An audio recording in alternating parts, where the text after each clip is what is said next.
Viewer discretion is advised.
Chapter 3.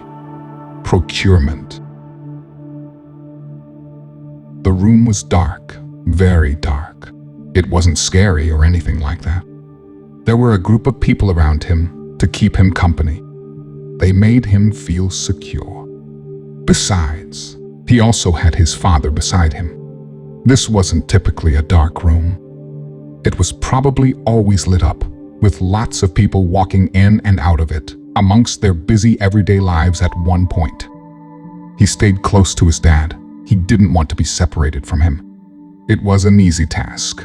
Although the room was dark, there was plenty of light emanating from everyone around him using their smartphones, trying to acquire some signals. Seth felt safe around his father. His dad, Thomas, was his hero.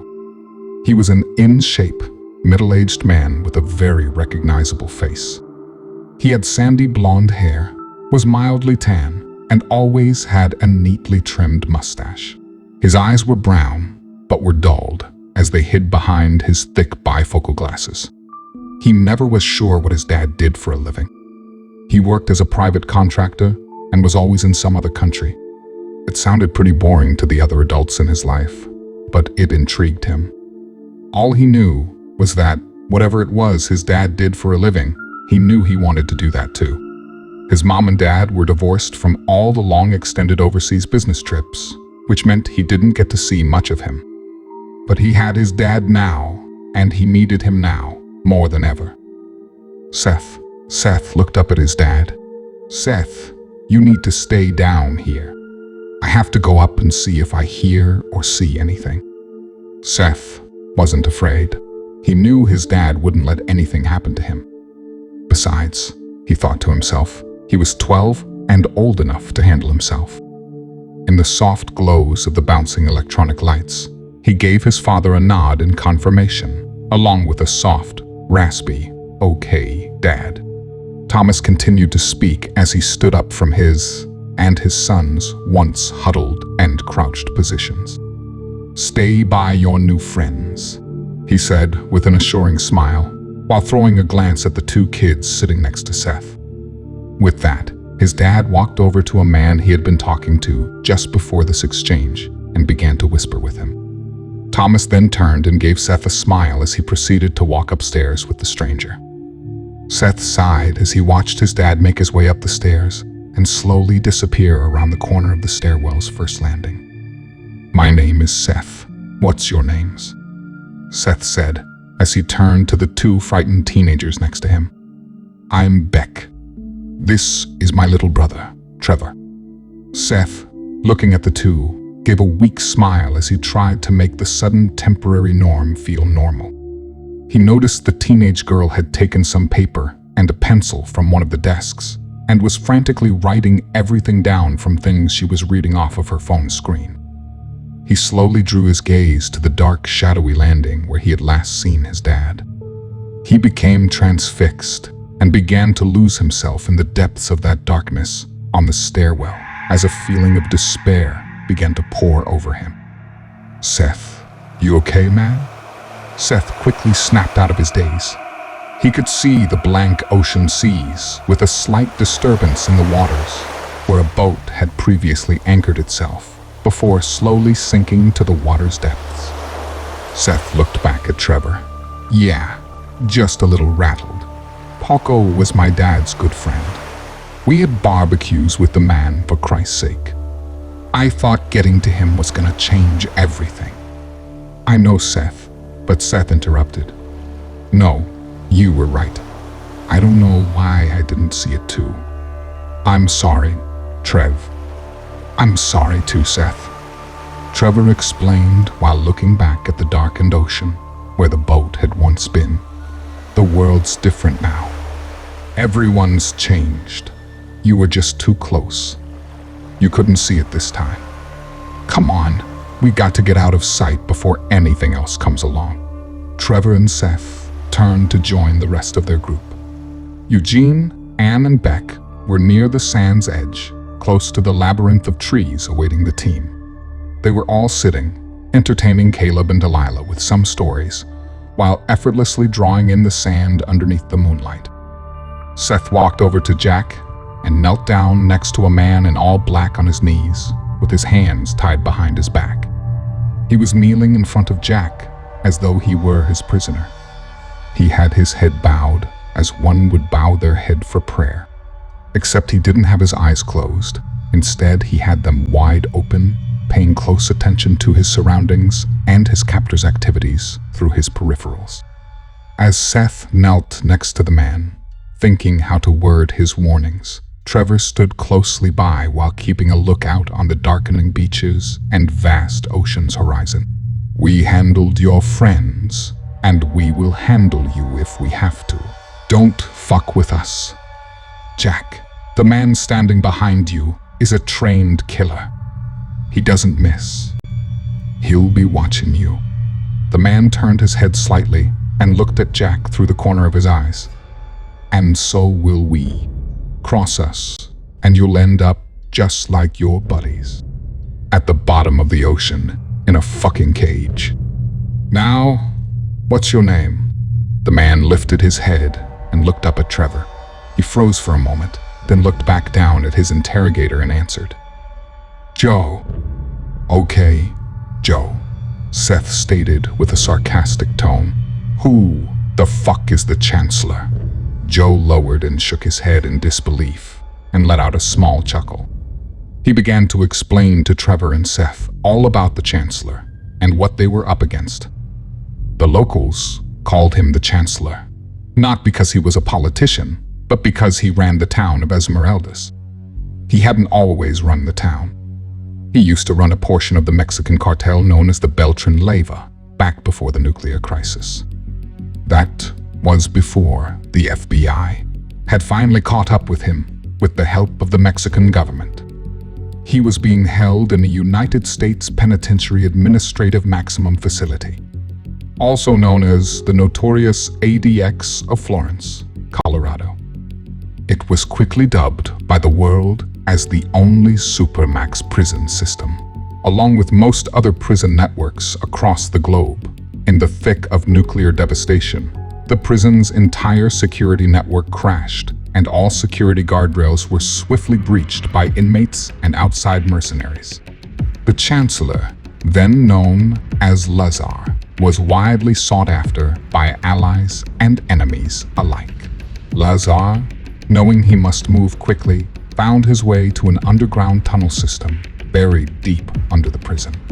After months of living off rats and drinking sewage water, He was ultimately liberated by a few dozen of his former cartel soldiers, sent in to extract him by his cartel generals. In a large caravan of misappropriated United States military vehicles, Lazar's men hastily transported him 7 miles north to the Fremont County Airport. After his rendezvous with his 2 brothers, Santiago and Nicolas, his 2 higher-ranking generals, the group of gangsters, along with the flight crew, embarked on their 6-hour flight to their hometown of Toluca, Mexico.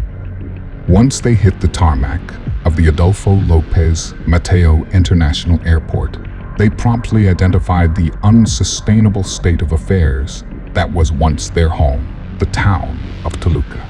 Appreciative of their dire circumstances and their newly found demand for re-establishment, the 4 top-ranking cartel members assembled their armies and supplies and began to move south. Knowing of the state their North and South American governments were in, and aware of the temporary suspension the United Nations placed on the Geneva Code, Lazar and his men knew they were racing the clock.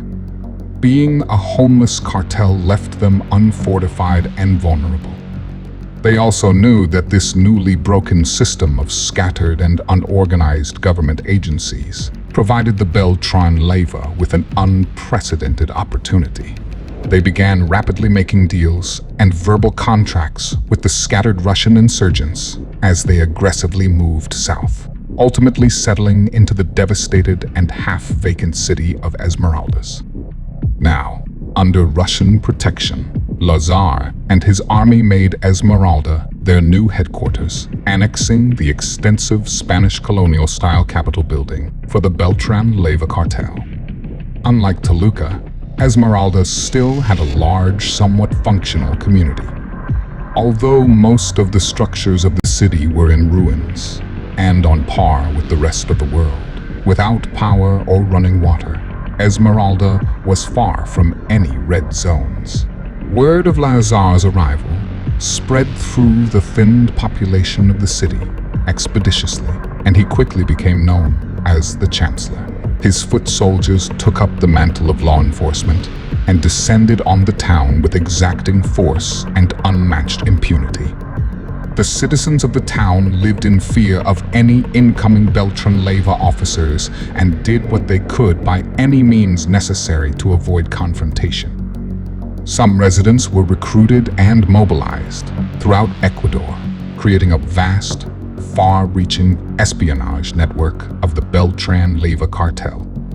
It is widely known that no one can even blink an eye west of the Andes without the Chancellor hearing about it within hours. Having listened to Joe's description of the Chancellor, Seth gave out a large sigh and rubbed his face with his hands, as if to wake himself up from the self-inflicted nightmare. He turned to look at the rest of the group. Jack didn't get fazed by much. With a background like his, he didn't usually worry while scrimmaging unprecedented and extreme situations. This time, Jack seemed worried. Seth then looked over at the 5, sitting near the thick jungle. He knew his group was tired, hungry, run down, and concerned. Then he looked to Trevor. "Well, that sounds like fun." Trevor chuckled, sighed, then scanned his group as well. He looked back at Seth. "We gotta have a plan." Seth nodded in agreement. He looked down at the sand and kicked it around a bit, creating a flow of dark amber ripples along the moonlit ground. A light went off in his head and then appeared across his face. "Didn't Pauco have an M24? He asked Trevor, signaling to the large army-like chest that the group had procured prior to Pauco's demise. Trevor quickly turned to look at the chest as the image of a Winchester M24 sniper rifle materialized in his head. He looked back at Seth with raised eyebrows. Seth looked back at him with a crooked grin. Jack let out an audible groan. "Jesus Christ."